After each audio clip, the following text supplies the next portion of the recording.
Tapi soalnya adalah dari Sambo kita akan tahu banyak siapa saja yang sesungguhnya terlibat. Dari AKP Acai kita akan tahu. Jadi apa yang kurangnya lagi kalau seandainya ada goodwill, ada political will, ada kemauan. Nah sekarang pertanyaannya adalah kita bisa dua-duanya. Ada ketidakinginan, ketidakmauan ya, goodwill atau political will, tapi ada juga proses yang tidak adequate, proses yang tidak mengungkap pelaku yang sebenarnya.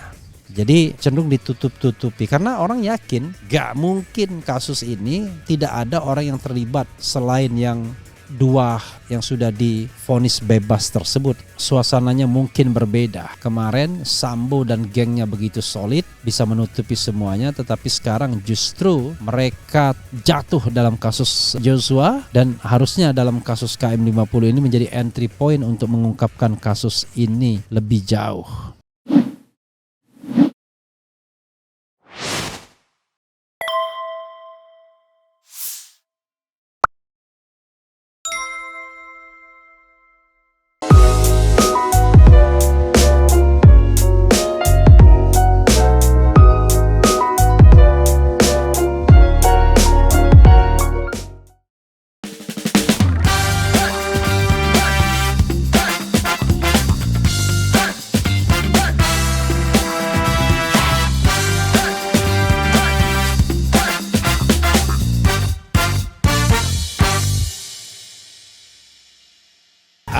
Assalamualaikum warahmatullahi wabarakatuh, Sobat RH sekalian.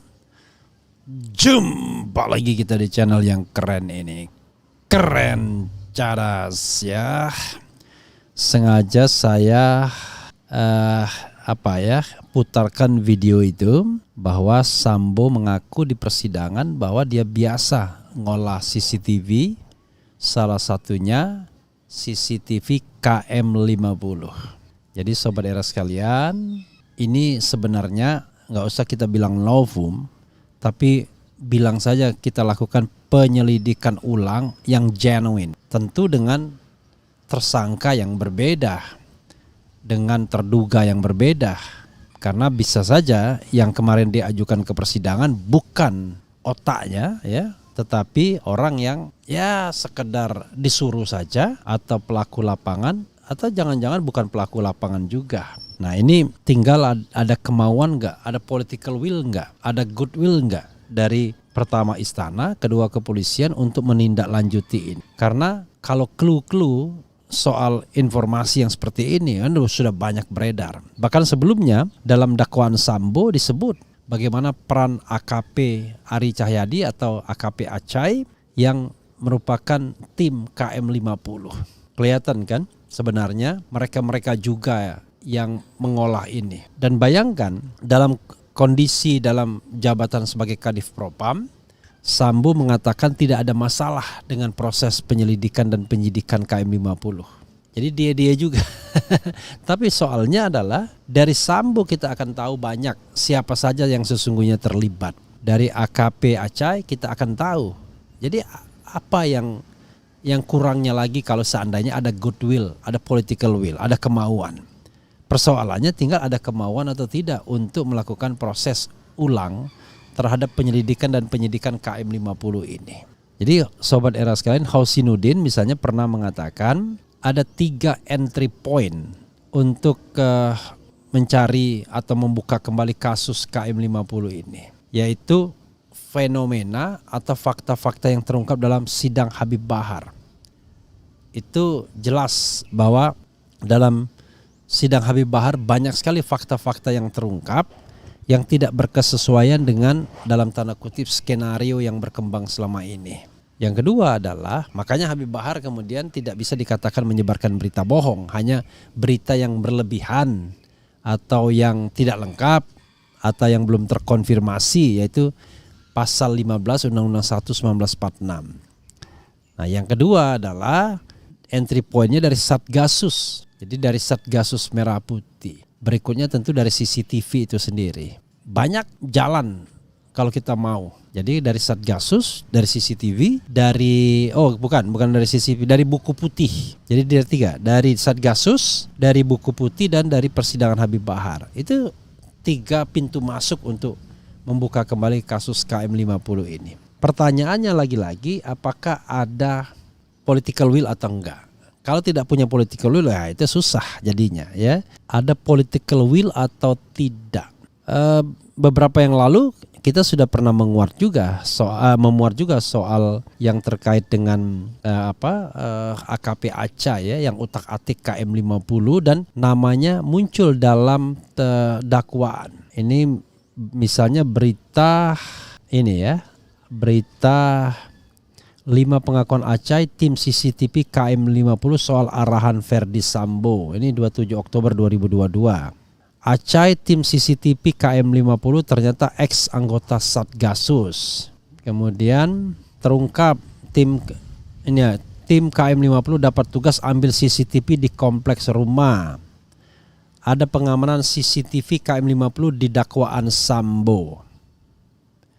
Coba kita bacakan ini ya. Terungkap Sambo menggunakan insiden. Oke, coba kita bacakan satu ini. Ini berita yang sudah pernah dimuat Republika tanggal 13 Oktober lalu. Misalnya, oknum polisi yang mengamankan CCTV. Ini ada pengamanan CCTV KM50 di dakwaan Sambo. Republika.co.id Jakarta, dakwaan kasus obstruction of justice kematian Brigadir Nofriansah Joshua Huta Barat mengkonfirmasi terjadinya pengamanan CCTV dalam kasus unlawful killing atas 6 anggota Laskar Front Pembela Islam FPI di KM50 Tol Jakarta Cikampek pada 2020 yang lalu. Dari salinan dakwaan singkat untuk terdakwa AKBP Arif Rahman dan Arifin Ara terungkap adanya peran AKBP Ari Cahyanugraha alias Aca yang mendapatkan perintah untuk pengamanan CCTV di semua area dan lokasi tempat pembunuhan Brigadir J di Duren 346 Jakarta Selatan Jaksel. Dalam dakwaan AKBP Ara dijelaskan AKBP Acai pada kasus penghalangan penyidikan kematian Brigadir J merupakan salah satu saksi. Namun di dalam dakwaan tersebut juga disebutkan bahwa AKBP Acai adalah anggota kepolisian di Mabes Polri yang ambil bagian dalam pengamanan CCTV pada kasus unlawful killing di KM50. Saksi AKBP Ari Cahyanugraha merupakan tim CCTV pada saat kasus KM50. Begitu isi dakwaan singkat AKBP Ara yang dikutip dari laman resmi Pengadilan Negeri Jakarta Selatan PN Jaksel. Seperti dalam kasus Sambo, kasus pembunuhan di KM50 juga sempat terkendala keberadaan CCTV. Pihak Jaksa Marga sempat menuturkan bahwa CCTV Tol Jakarta Cikampek KM50 sempat tak bisa diakses pada saat pembunuhan, yakni pada Desember 2020. Komnas HAM menemukan kemudian ada CCTV di dekat salah satu lapak di rest area KM50 yang dirampas pihak kepolisian. Dalam kasus ini 2 anggota kepolisian yang sempat disidangkan divonis bebas. Terdakwa AKBP Ari Cahya adalah 1 dari 7 tersangka dalam kasus tindak pidana obstruction of justice kematian Brigadir J. Ya, saudara sekalian ya, sekali lagi kalau seandainya memang ada keseriusan, sebenarnya mudah sekali masuk untuk melakukan proses ulang terhadap kasus ini dan tidak mengulangi terhadap terdakwa yang sama. Jadi tidak nebis in idem, tapi terhadap otak dan pelakunya. Sebagaimana pernah kita pollingkan soal otak atau pelakunya. Di sini ada pertanyaan beberapa 2-3 hari yang lalu ya soal bagaimana kepercayaan sobat era sekalian soal otak atau otak dari KM50. Dan mayoritas percaya bahwa memang ada mastermind-nya, ya, ada otaknya, ada orang yang menyuruh, bukan sekedar pelaku lapangan atau insiden di lapangan yang terjadi begitu saja, tetapi ini diorkestrasi. Nah, sekarang sobat era sekalian ya, tinggal apakah ada keinginan, kemauan untuk melakukan proses lebih lanjut atau tidak. Kalau tidak punya kemauan ya susah juga. Tapi kalau ada kemauan, so easy, mudah sekali sesungguhnya. Mudah-mudahan ya saksi-saksinya ya mau menyampaikan apa yang sesungguhnya terjadi. Jadi mumpung masih baru ya. Nah ini ya, apakah Anda percaya ada otak di balik tragedi KM50? 46.000 yang voting, percaya itu 98%, tidak percaya itu cuma 2% saja. Jadi rodo absolut sebenarnya. Dan kita kaitkan dengan resolusi HRS 2023, yaitu ingin mengungkap otak atau otak dari kejadian KM50, otak pelakunya. Coba kita bacakan komentar Sobat Era terkait dengan tema ini ya. Sekali lagi ini ngeri-ngeri sedap, tetapi suasananya mungkin berbeda. Kemarin Sambo dan gengnya begitu solid, bisa menutupi semuanya, tetapi sekarang justru mereka jatuh dalam kasus Joshua, dan harusnya dalam kasus KM50 ini menjadi entry point untuk mengungkapkan kasus ini lebih jauh. Ya, secara teoritis bisa saja. Yang membuat dunia internasional bergerak atau pengadilan HAM internasional bergerak itu kalau dua hal, tidak ada kemauan dari pemerintahan sebuah negara atau sudah exhausted prosesnya dan keadilan belum dicapai, atau paling tidak ada pelanggaran HAM yang disembunyikan penegakannya. Nah, sekarang pertanyaannya adalah kita bisa dua-duanya. Ada ketidakinginan, ketidakmauan, ya, goodwill atau political will, tapi ada juga proses yang tidak adequate, proses yang tidak mengungkap pelaku yang sebenarnya. Jadi cenderung cenderung ditutup-tutupi karena orang yakin gak mungkin kasus ini tidak ada orang yang terlibat selain yang dua yang sudah divonis bebas tersebut, yaitu Fikri Ramadan dan Yusmin Ohorella. Wassalamualaikum warahmatullahi wabarakatuh. Ciao.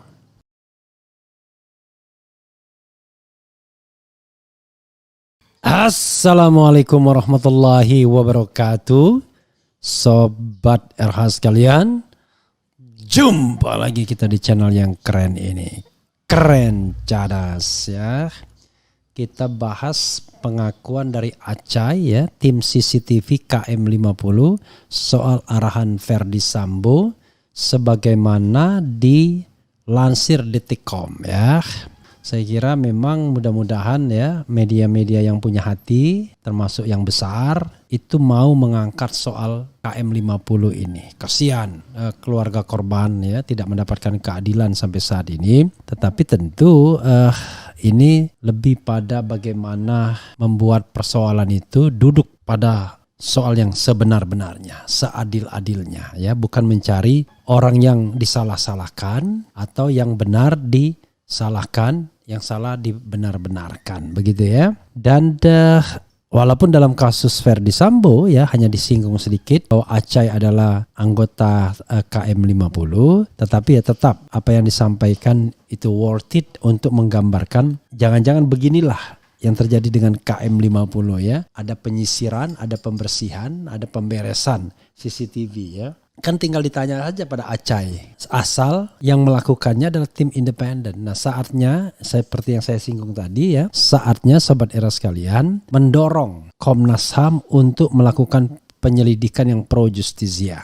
Kalau Komnas HAM-nya mau bertanggung jawab, kalau Komnas HAM-nya tidak mau melindungi nyawa warga negara, ya sudah, kita tidak bisa lagi mengharapkan institusi semacam Komnas HAM ya sebagai institusi yang bisa kita andalkan. Itu ya sobat era sekalian. Oke, coba kita bacakan ya ini dari Detikcom. Ya, kalau dari Detikcom artinya ya lumayan lah media besar memention CCTV KM50 ya. Tim CCTV KM50. Jaksa penuntut umum menghadirkan 8 orang saksi dalam kasus merintangi penyidikan pembunuhan Brigadir Yosua Huta Barat dengan terdakwa AKP Irfan Widianto. Kalau tidak salah dia ini penerima Adi Makayasa ya, sebagai lulusan terbaik, bayangkan. Salah satu saksi yang dihadirkan yakni AKBP Ari Cahyanugraha alias Acai. Acai merupakan Kanet 1 Subdit 3 di Tipidum Bareskrim Polri saat itu dan merupakan tim CCTV kasus KM50. Luar biasa ya, tim CCTV kasus KM50. Oke.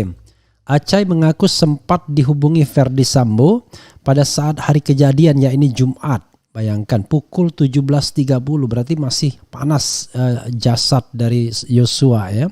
Informasi soal Acai sebagai tim kasus KM50 itu disampaikan jaksa dalam dakwaan. Jaksa saat itu menyebut Ferdi Sambo menelepon Hendra Kurniawan pada Sabtu 9 Juli lalu sekitar pukul 7.30 WIB. Ferdi Sambo disebut meminta pemeriksaan saksi-saksi terkait kasus tewasnya Brigadir Yosua dilakukan di Biro Paminal agar tak gaduh ya, pengamanan internal. Ferdi pun memerintahkan Hendra mengecek CCTV di Kompleks Polri Duren 3 tempat pembunuhan Brigadir Yosua terjadi. Terdakwa Hendra Kurniawan ditelepon oleh saksi Ferdi Sambo dan mengatakan, "Bro, untuk pemeriksaan saksi-saksi oleh penyidik selatan di tempat. Bro aja ya, biar tidak gaduh karena ini menyangkut mbakmu masalah pelecehan dan tolong cek CCTV kompleks ya."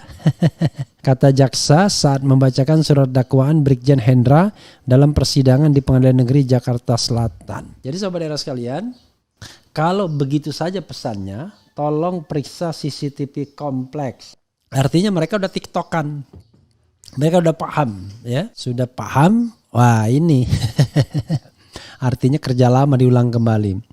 Kerja dalam tanda kutip pengamanan CCTV. Karena mendapat perintah dari Sambo, Hendra langsung buru-buru menelpon AKBP Ari Cahyanuggraha selaku Kanit 1 Subdit 3 di Tipidum Bareskrim Polri saat itu untuk melakukan screening ya, CCTV di Kompleks Polri Duren 3. Ari Cahya atau akrab disapa Acai ini rupanya adalah tim CCTV KM50.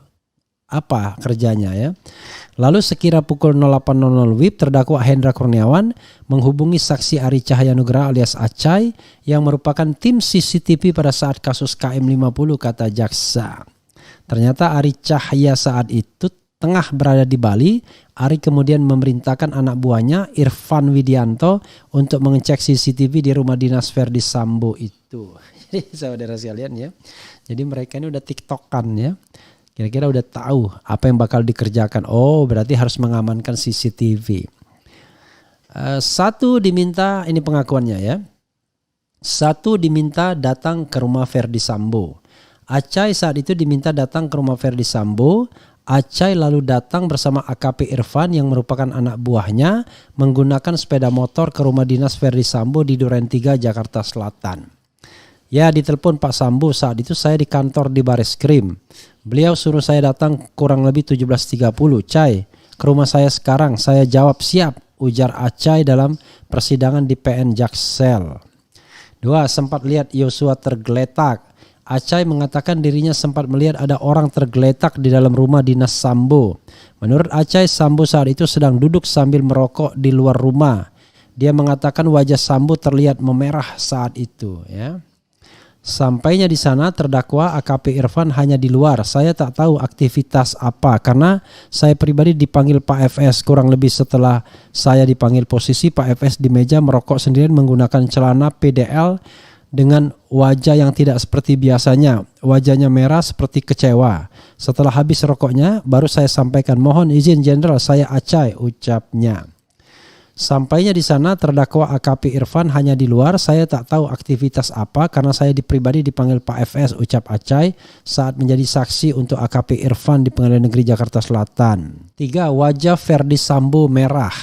Sesampainya di Duren 3, Acai mengaku melihat Ferdi tengah merokok sendirian dengan mengenakan pakaian dinas PDL. Dia menyebut saat itu wajah Ferdi Sambo tak seperti biasanya dan nampak merah seperti marah. Kurang lebih setelah saya di pagar,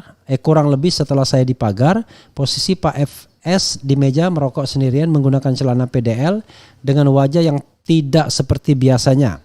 Wajahnya merah seperti kecewa. Setelah habis rokoknya, baru saya sampaikan mohon izin Jenderal saya Acai, kata Acai ya. Kok wajahnya merah seperti kecewa? Kecewa apa? Baru aja membunuh.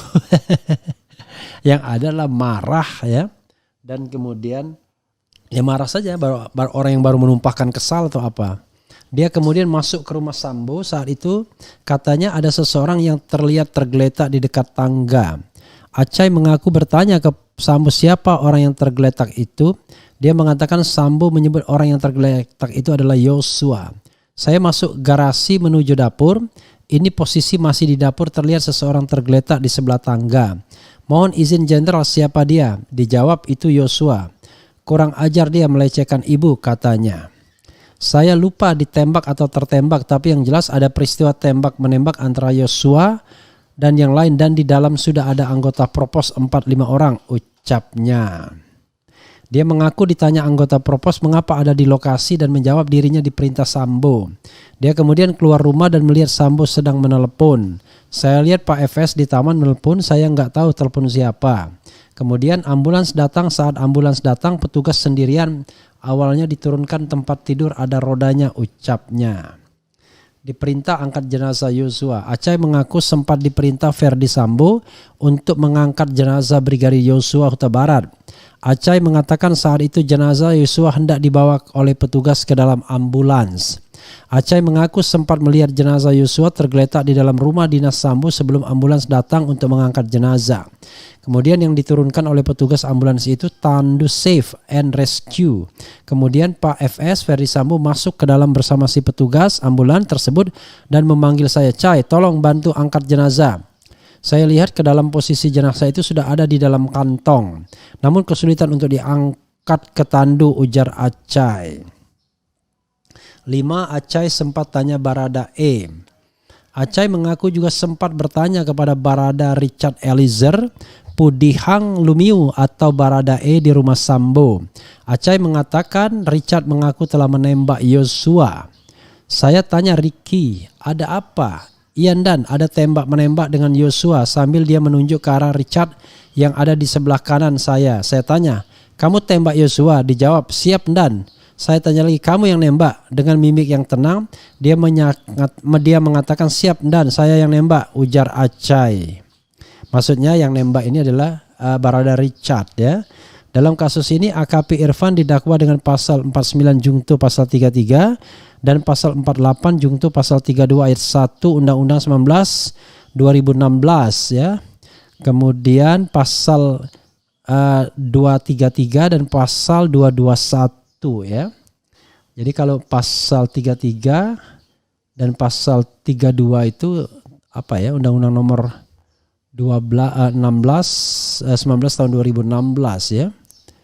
Kita coba lihat Undang-Undang 19 tahun 2016 ya. Pasal kita coba lihat ya. Jangan-jangan pasalnya sudah yang berubah, berganti. Di sini dikatakan pasal 33 dan 32. Pasal 33 dan 48 dan pasal 32.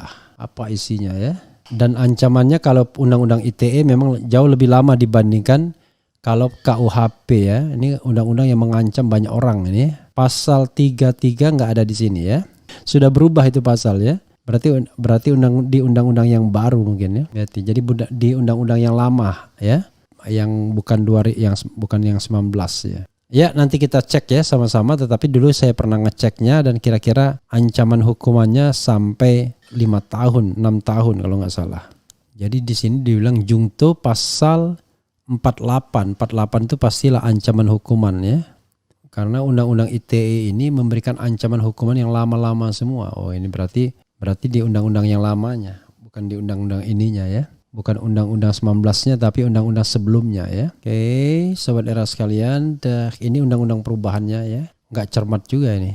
Oh, 11 2008-nya sebenarnya. Jadi 11 2008-nya. Jadi masih ketentuan yang lamanya ya, sobat era sekalian. Bukan ketentuan yang barunya. Jadi harus di ketentuan yang lamanya, yaitu Undang-Undang 11 tahun 2008 ya. Kalau itu pergantiannya sobat era sekalian. Undang-Undang 11 tahun 2008 tentang transaksi elektronik ini ya. Oke, coba kita lihat ini undang-undangnya PDF ya, adanya. Ya, saudara sekalian, sekali lagi ya. Tentu bukan tidak ada maksud jaksa menyinggung tentang tim KM50 ya. Ini seperti semacam clue ya, semacam petunjuk kalau seandainya ada kemauan politik untuk membuka kasus ini. Karena ngapain disebut-sebut tim KM50 ya? Kalau begitu ini ingin mengatakan bahwa mereka sebelumnya ya sudah kerjasama, sudah paham. Oh ini Acai. Jadi ketika Hendra Kurniawan disuruh membebaskan atau mengklirkan soal ini, dia udah tahu siapa yang harus dia hubungi ya. Ini ya, setiap orang dengan sengaja dan tanpa hak atau melawan hukum melakukan tindakan apapun yang berakibat terganggunya sistem elektronik dan atau mengakibatkan sistem elektronik menjadi tidak bekerja sebagaimana mestinya ya. Kemudian pasal 48-nya ancaman hukumannya adalah ya mungkin 5 tahun 6 tahun penjara ya. Jadi nah ini ancaman hukumannya 8 tahun malah. Seorang yang memenuhi unsur sebagaimana dimaksud dalam pasal 32 ayat 1 dipidana dengan pidana penjara paling lama 8 tahun dan atau denda paling banyak 2 miliar. Tadi yang ini pasal 32. Kalau pasal 33-nya Seorang yang memenuhi unsur sebagaimana dimaksud dalam pasal 33 dipidana dengan pidana penjara paling lama 10 tahun. Wow, itu banyak juga ini. Obstruction of justice kalau menggunakan undang-undang ITE ya. Agak kejam juga memang undang-undang ITE ini karena ancaman hukumnya gila-gilaan. Asal dia dikenakan kepada para penjahat ya, pada pembuat kesalahan nggak apa-apa. Tapi kalau dikenakan kepada aktivis, nah itu yang gawat ya. Karena sering digunakan untuk membidik aktivis, bukan untuk menegakkan hukum dan keadilan ya.